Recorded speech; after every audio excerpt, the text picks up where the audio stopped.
So see here, this is the question from the class 8 class mathematics, from 8 class exercise 2.2 and question number 5. Okay, this is the question. अभी हमें ये question solve करना है. तो पहले अब ये जो चैप्टर है linear equation in one variable, linear equation in one variable. तो यहाँ पे मुझे बोलो, यहाँ पे कौन सा वेरिएबल है? e.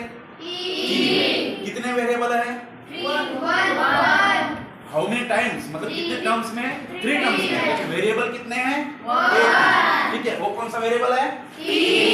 अब हम क्या करते हैं, पहले यहाँ पे दो वेरिएबल्स है, t यहाँ पे भी है, यहाँ पे भी है और इधर भी है. लेफ्ट हैंड साइड में भी है और राइट हैंड साइड में भी t है. ठीक है, वेरिएबल है. और बीच में क्या है? Equal sign. अगर इक्वल साइन दो टर्म्स के बीच में है तो वो क्या बन जाता है? इक्वेशन बन जाता है. और इक्वेशन में लेफ्ट हैंड साइड है, राइट हैंड साइड होती है.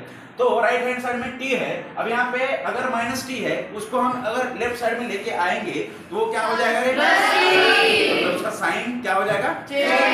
तो वही हमें सॉल्व करना है. तो यहाँ पे हम लिखेंगे सॉल्यूशन में 3t minus 2 upon 4 minus 2t plus 3 upon 3 minus plus t is equal to 2 by 3. Clear है? Yes. अब देखो, अब हम क्या करते हैं, इन दो टर्म्स को मैं पढ़ूंगा. अब इन दो टर्म्स क्या है रे? कौन से फॉर्म में है? फ्रैक्शन. कौन से फॉर्म में है? फ्रैक्शन. अब फ्रैक्शन में है, अगर दो फ्रैक्शंस है और उन दोनों के बीच में प्लस और अगर माइनस है तो हम क्या देखते हैं? उसका डिनोमिनेटर देखते हैं. पहले क्या देखते हैं? डिनोमिनेटर. यहाँ पे देखो, इसका डिनोमिनेटर क्या है रे? 4. What is this? 3. तो दोनों का डिनोमिनेटर सेम है क्या? नो. अगर डिनोमिनेटर अगर डिफरेंट है और उन दोनों के बीच में एडिशन और सब्ट्रैक्शन अगर है तो हम क्या करते हैं? Directly direct cross multiplication. तो 3 इंटू अब ये किसमें चला जाएगा? ब्रैकेट में. 3t minus 2 minus 4 into 2t plus 3 upon denominator by इन दोनों का multiplication. 4 plus t is equals to 2 by 3.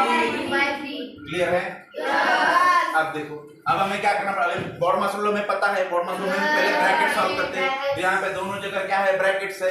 तो पहले हमें ब्रैकेट सॉल्व करना पड़ेगा. तो इस 3 से इन सभी टर्म्स को क्या करना पड़ेगा? मल्टीप्लाई करना पड़ेगा. तो 3 into 3 9t. ओके, अब 3 into -2 -6. Very good. अभी होल डिवाइड बाय तो रखेंगे. अब यहाँ पे देखो, अभी इसका काम खत्म हो गया. अब बचा क्या? -4 से इसको मल्टीप्लाई करो 2 को -8t. समझ में आया? अब -4 into +3 -12 और अपॉन जो हमारा था already 12 as it is plus t. अब t के नीचे कुछ भी नहीं रहता, मतलब 1 is equal to 2 by 3. Very good. समझ में, सभी को समझ में आ रहा है इसका मतलब. अब देखो, अब हम क्या करते हैं, यहाँ पे देखो मैं वेरिएबल देखूंगा अपर में. यहाँ पे 9t है और यहाँ पे क्या है? -8t है. दोनों के साथ क्या है? वेरिएबल है. तो हम वो वन साइड ले लेंगे तो क्या हो जाएगा? 9t -8t -6 -12 upon 12 sorry plus t upon 1 is equals to 2 by 3. Clear है? अब यहाँ पे ये दोनों चीजें देखो रे, ये दोनों में 9t -8t है तो उनका क्या हो जाएगा? सब्ट्रैक्शन. क्या हो जाएगा? सब्ट्रैक्शन.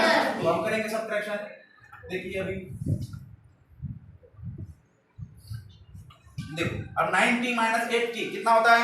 1. अब प्लस का माइनस, यहाँ पे 9t बड़ा है तो 8t बड़ा है 9. तो बिगेस्ट नंबर साइन क्या हो जाएगा? प्लस हो जाएगा. मतलब यहाँ क्या आ जाएगा? ओनली t आ जाएगा. t आ गया. -6 -12 क्या हो जाएगा? प्लस. कितना आएगा? 18. प्लस 18 क्या -18?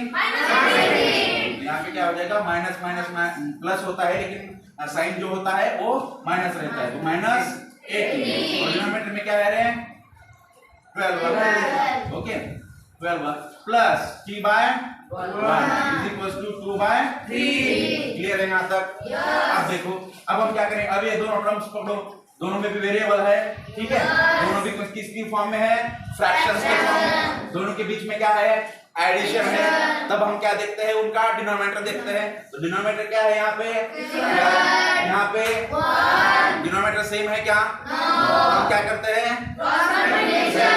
तो 1 into this bracket 1 into t minus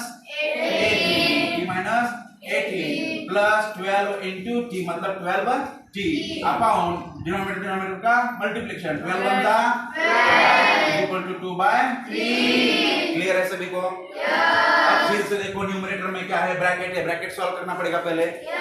1 into t क्या होता है? वेरी गुड, चलना।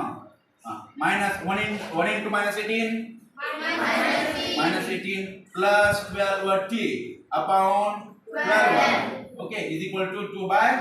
क्लियर है? अब यहाँ पे देखो वेरिएबल यहाँ भी है और यहाँ भी है, एक साइड में लेना पड़ेगा सभी को। तो यहाँ पे क्या किया मैंने, t plus 12t minus 18 upon 12 is equal to 2/3। Clear है? अब यहाँ पे मुझे बोलो 1, यहाँ पे कुछ नहीं मतलब 1 रहता है। 1t प्लस 12t कितना होता है? 30। कितना? 30 minus 18 upon 12 is equal to 2/3। Clear है?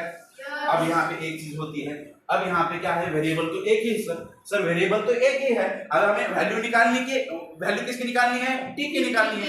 अब टी की अगर वैल्यू निकालनी है तो ये सभी जो कांस्टेंट्स है, इंटीजर्स है, वो सभी क्या होनी चाहिए? एक साइड में जाने चाहिए। तो यहाँ पे अगर हमें ओनली 13t चाहिए तो ये 12 जो है डिनोमिनेटर में, उधर जाके क्या हो जाएगा रे? डिवीजन। यहाँ पे डिवीजन में, उधर जाके क्या हो जाएगा? मल्टीप्लाई। क्या हो जाएगा? मल्टीप्लाई में। वहां पे वो करना है, देखो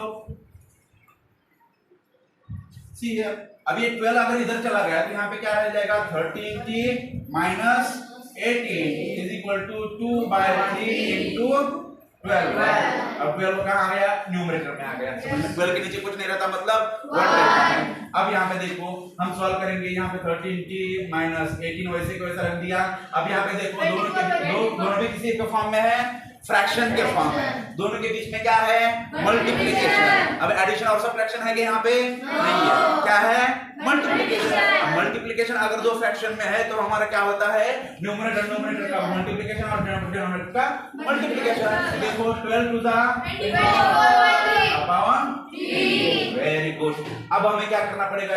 अब यहाँ पे एक्स्ट्रा क्या है? 13t के साथ -18 है, उसको भी क्या करना पड़ेगा? राइट साइड में लेना पड़ेगा। तो यहाँ पे क्या हो जाएगा? 13t is equals to 24 upon 3। ये -18 इधर जाके क्या हो जाएगा? अब डिनोमिनेटर में कुछ नहीं रहता, मतलब क्या होता है? अब देखो फिर से किसके फॉर्म में आ गया रे? फ्रैक्शन के फॉर्म में। दो फ्रैक्शन के बीच में क्या है? प्लस। डिनोमिनेटर सेम है क्या? फिर से क्या करना पड़ेगा? Cross multiplication.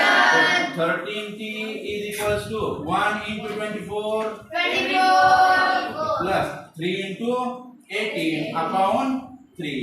So 13t is equals to 24 plus 18 3 da 18 3 da 54 upon 3. Clear है? तो 13t is equals to 54 and 24 sorry 78 upon 3। अब 3 से डिवाइड करो, 3 1 जा 3, 3 2 जा 6, बचा कितना? 1 18, 3 7 जा 3 6 जा 18। तो क्या मिल गया? 13t। यहाँ पे देखो, अभी मैं जस्ट मिनट हम देखेंगे, आप ही सॉल्व करो। हाँ, अब यहाँ पे क्या होगा? 3 1 जा 3, 3 2 जा 6, बचा 1, 3 6 जा 18, मतलब क्या आ गया? 13t is equals to 26। तो अब ये दोनों के बीच में 13t के बीच में क्या है? मल्टीप्लिकेशन। उधर जाके 13 क्या हो जाएगा? हमें वैल्यू t की निकालनी है, इसलिए t is equals to 26 upon 13। 13 1 जा 13, 13 2 जा 26। तो t इज इक्वल टू कितना मिल रहा है? Our last answer.